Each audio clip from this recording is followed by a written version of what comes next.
یہ کچھ دن سے میں دیکھ رہا ہوں کہ یہاں سے پیپلز پارٹی اور مسلم لیگ کولیشن گورنمنٹ ہے، لیکن پیپلز پارٹی والے اٹھ کے اعتراضات کرتے ہیں، تو یہ سمجھ نہیں آتی کہ آیا یہ اس بجٹ کو اون کر رہے ہیں یا اس کی مخالفت کر رہے ہیں یا نورا کشتی ہے یا کیا ہے۔ کم از کم یہ کلیئرٹی آ جائے کہ یہ اس بجٹ کے خلاف بھی تقریریں کر رہے ہیں، پھر یہ اس کو ووٹ بھی دیں گے، تو یہ میرے خیال میں کلیئر ایک چیز ہونی چاہیے۔ تھوڑا سا ہمت کر لیں، خیر ہے، ہم میں تو پیشنس نہیں، آپ تو بڑے پارلیمانی لوگ ہیں، تھوڑا سا ہمت کریں آپ۔ اچھا، آئی ایم ایف کا میں نے کہا کہ میں بجٹ پہ تقریر کروں گا۔ پہلے تو جو ڈائریکشنز ہیں وہ فائنانس منسٹر صاحب نے کہا کہ جی یہ ہم نے آئی ایم ایف کی ڈائریکشنز پہ بنایا ہے۔ یہ بہت عرصے سے ڈائریکشنز پہ بنتا رہا، لیکن کم از کم اتنی لوگوں میں ایک شرم ہوتی تھی کہ وہ یہ نہیں کہتے تھے کہ جی ہم نے آئی ایم ایف کے ڈائریکشن پہ بنایا ہے، کہتے تھے کہ یہ ہم نے خود بنایا ہے، حالانکہ انہی کے ڈائریکشن پہ بنتا تھا۔ لیکن ابھی حالات یہاں تک آ گئے ہیں، ہماری اتنی بری حالت ہو گئی کہ ہم تسلیم کر رہے ہیں کہ ہم آئی ایم ایف کے کہنے پہ بجٹ بنا رہے ہیں۔ آئی ایم ایف کو میں برا نہیں کہتا، کیونکہ آئی ایم ایف ایک بینک ہے، وہ ہمارے پاس نہیں آتا کہ ہم سے لون لیں، ہم خود جاتے ہیں، منتیں کرتے ہیں کہ جی ہمیں لون دیں، اور وہ ایک بینک ہے، انہوں نے لون واپس لینا ہے۔ ان کو تو ہماری ملک کی فکر نہیں ہے، ان کو نہ ہماری فیوچر کی فکر ہے، نہ ہمارے بچوں کی فکر ہے، ان کو تو اپنے پیسوں کی فکر ہے، تو ظاہری بات ہے وہ پھر ہمیں وہی ڈائریکشن دیں گے۔ 23 دفعہ پاکستان کی تاریخ میں آئی ایم ایف سے لون لیا گیا ہے، اور اس میں آپ کو ایک انٹرسٹنگ فگر بتاتا ہوں کہ اس 23 دفعہ میں جتنا لون آئی ایم ایف سے لیا گیا ہے، اس میں 47% پاکستان پیپلز پارٹی کے ٹینیور میں لیا گیا ہے، اور 35% پی ایم ایل این کی گورنمنٹ میں لیا گیا ہے۔ کچھ ملٹری ٹائم میں لیا ہوگا، باقی کچھ تھوڑا بہت ہمارے ٹائم میں بھی لیا ہوگا، لیکن اب یہ دیکھیں، جو یہاں پہ بحث ہوتی ہے، سارے ہم لوگ اپنے اپنے علاقوں سے آئے ہیں، کوئی کہہ رہا ہے اسکول چاہیے، کوئی کہہ رہا ہے ہسپتال چاہیے، کوئی کہہ رہا ہے پینے کا پانی چاہیے، بالکل چاہیے، سب کچھ چاہیے، عوام کی ضروریات ہیں، لیکن پاکستان کے معاشی حالات کو ہم اس حد تک لے آئے ہیں کہ 23 دفعہ ہم نے آئی ایم ایف سے لون لیا ہے اور اس کو صحیح یوٹیلائز نہیں کیا۔ بہت سے ملکوں نے آئی ایم ایف سے لون لے کے اپنی اکانومی کو بہتر کیا، ویلتھ کریشن کی، آئی ایم ایف کو لون واپس کیا اور اس سے جان چھڑائی، اور اللہ خیر سے اللہ اپنی حکومت خود ہی چلا رہے ہیں۔ ہم بار بار جاتے ہیں، کیونکہ یہ پرسنٹیج جو میں نے بتائی، اسی کے مطابق بجٹ 100 روپے ہے، اس میں سے ریونیوز آتے ہیں 100 روپے، 50 روپے چلے جاتے ہیں پروونسز کو رفلی، باقی جو بچتے ہیں اس میں کچھ ڈیفنس کو چلا جاتا ہے۔ مین اس وقت جب ہم چھوٹے تھے، اس وقت ہم سنتے تھے کہ سب سے زیادہ بجٹ ڈیفنس کو جاتا ہے،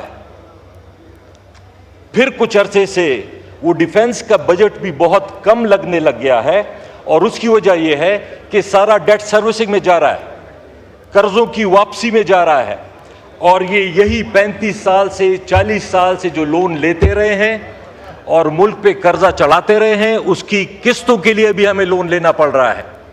تو یہ اگر ہر ایک چیز کو، جو بھی یہاں پہ کل ملٹری آپریشن کی بات ہوئی، پھر 9 مئی، اب یہ آئی ایم ایف کے پاس یہ 23 دفعہ کیا تحریک انصاف گئی ہے یا یہ 9 مئی کی وجہ سے گئے ہیں، تو مہربانی کریں 9 مئی سے تھوڑا سا آگے چلیں، ہر ایک چیز کو 9 مئی پہ نہ ڈالیں۔ سوال گندم، جواب چنا۔ کل ملٹری آپریشن کی بات ہو رہی تھی، وہ ڈیفنس منسٹر صاحب اٹھ کے کہ جی 9 مئی، یہ میری ایک ریکویسٹ ہے گورنمنٹ سے، ان چیزوں کو تھوڑا سا سیریسلی لیں۔ اور دوسرا، مین جو روٹ کاز ہے ہمارا، یہ جو ڈیفیسٹ بنتا ہے، کرنٹ اکاؤنٹ ڈیفیسٹ، وہ بنتا ہے ہماری امپورٹس زیادہ ہیں اور ہماری ایکسپورٹس کم ہیں، اسی وجہ سے ڈالر ملک سے باہر زیادہ جاتے ہیں, ملک کے اندر کم آتے ہیں, ڈالر کی ڈیمانڈ بڑھتی ہے, ڈالر کا ریٹ بڑھتا ہے, اسی سے ہر ایک چیز مہنگی ہو جاتی ہے, سمپل. اس کے لیے اس بجٹ میں مجھے کوئی چیز نظر نہیں آئی. مین چیز ایکسپورٹ بڑھانا ہے.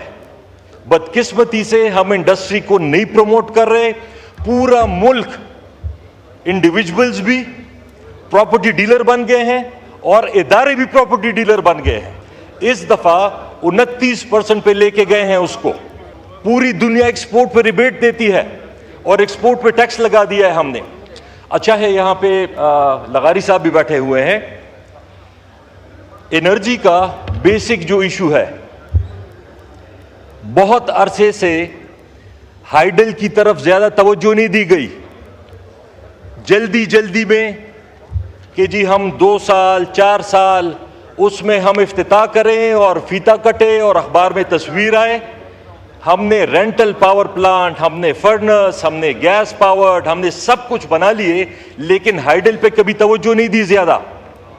اللہ کی طرف سے, اللہ تعالیٰ کی طرف سے مفت پانی آتا ہے, اس سے ہم نے بجلی نہیں بنائی اور ہم امپورٹ کر کے بجلی سائیوال میں پلانٹ لگا کے ماحول کو گندا کر کے فورن ایکسچینج کو باہر بیچ کے اس سے ہم بجلی بناتے ہیں اور پانی کی طرف ہم نے کبھی توجہ نہیں دی. ابھی یہ 4-6 سال سے کوئی سیریس اس کے اوپر کام شروع ہوا ہے, اس سے پہلے کبھی نہیں ہوا.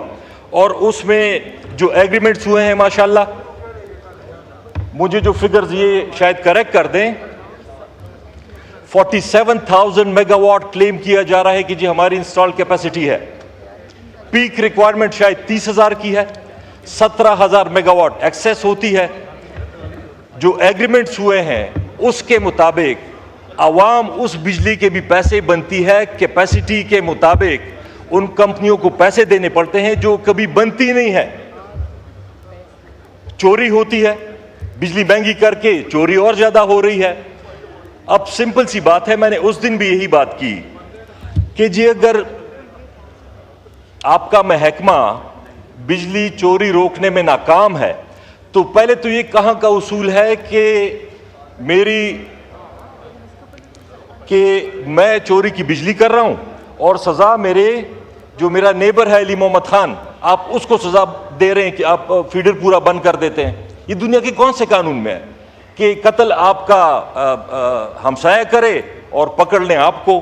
تو پہلے تو یہ چیز غلط ہے. اپنے ادارے کو ٹھیک کریں, یہ جو آپ کے ڈسکوز ہیں ان کو ٹھیک کریں. ان کی ملی بھگت کے بغیر وابڈا کی بجلی کوئی چوری نہیں کر سکتا. یہی آپ کو طریقے بتاتے ہیں, اور میں اگین کہہ رہا ہوں کہ ہمیں اگر کوئی تھوڑا سا فگر بتا دیں کہ جی کب کتنے لوگ, کوئی لائن مین, ایس ڈی او, ایکس سی این, انہوں نے فارغ کیے ہیں جو بجلی چوری کرنے میں مدد کرتے ہیں. تو ایک تو یہ بات ہے کہ اپنے ادارے کو ٹھیک کریں. ٹرانسفارمر جلتے ہیں, ادارہ کہتے ہیں کہ جی ہمارے پاس پیسے نہیں ہیں. ہم اپنی صوبائی حکومت سے 10 سال میں وہاں منسٹر رہا, ہم اپنے صوبائی حکومت کے فنڈ سے ٹرانسفارمر لگاتے تھے, بجلی کے کھمبے لگاتے تھے. بل وفاقی حکومت لیتی ہے, وفاقی حکومت کا ادارہ ہے, اور پیسے ہم جمع کراتے ہیں. تو کم از کم لوگوں کو جو وابڈا والے ٹھیک کراتے ہیں ٹرانسفارمر, 4-5 دن 6 دن ہفتہ لے لیتے ہیں گرمی میں بیچارے. پھر ہمیں کہتے ہیں کہ جی آپ لوگ کیوں احتجاج کرتے ہیں؟ ہم احتجاج نہ کریں تو اور کیا کریں, ہمارے پاس اور کیا طریقہ ہے؟ آخری بات, سوری, میں صرف ایک آخری بات کروں گا کہ برائے مہربانی یہ پاکستان میں جو سسٹم شروع ہے کافی عرصے سے, حکومت کاروبار نہ کرے, حکومت کا کوئی ادارہ کاروبار نہ کرے. حکومت کا کام کاروبار کرنا نہیں ہوتا. حکومت کا ٹرک چلانے سے, بس چلانے سے, جہاز چلانے سے کیا کام ہے؟ یہ پوری دنیا میں پرائیویٹ سیکٹر کرتا ہے. اس کا نتیجہ کیا نکلتا ہے؟ کرپشن, اوور امپلائمنٹ, اور پھر ہم کہتے ہیں اتنے کھرب کا وہ چڑھ گیا, اتنے کھرب کا. کسی ادارے کو ابھی ہمارے صوبے سے پلیسز تھی پی ٹی ڈی سی کی, وہ بھی لے لیے گئے, انڈسٹریل اسٹیٹس لیے جا رہے ہیں. شکریہ کہ جو وفاقی ادارہ ہے وہ بزنس کرے گا. تو میں اگین ریپیٹ کرتا ہوں کہ کبھی بھی حکومت کو کاروبار نہیں کرنا چاہیے. لا اینڈ آرڈر پہ توجہ دیں, اکانومی پہ توجہ دیں, اور کم از کم یہ پولیٹیکل سسٹم کو ٹھیک کر لیں. یہاں ایک بھائی نے بھی ذکر کیا, ایک آدھا منٹ, کہ جی نواز شریف صاحب اٹک جیل میں تھے. بالکل تھے. آدھی بات بتائی انہوں نے, اٹک جیل میں تھے, لیکن پھر اس کے بعد والی بات انہیں نہیں بتائی کہ پھر ڈیل کر کے 102 بیگ لے کے گئے. عمران خان آج بھی کھڑا ہے اور یہی کہہ رہا ہے کہ میں مروں گا بھی پاکستان میں اور رہوں گا بھی پاکستان میں, نہ پاکستان چھوڑوں گا نہ پاکستانیوں کو چھوڑوں گا.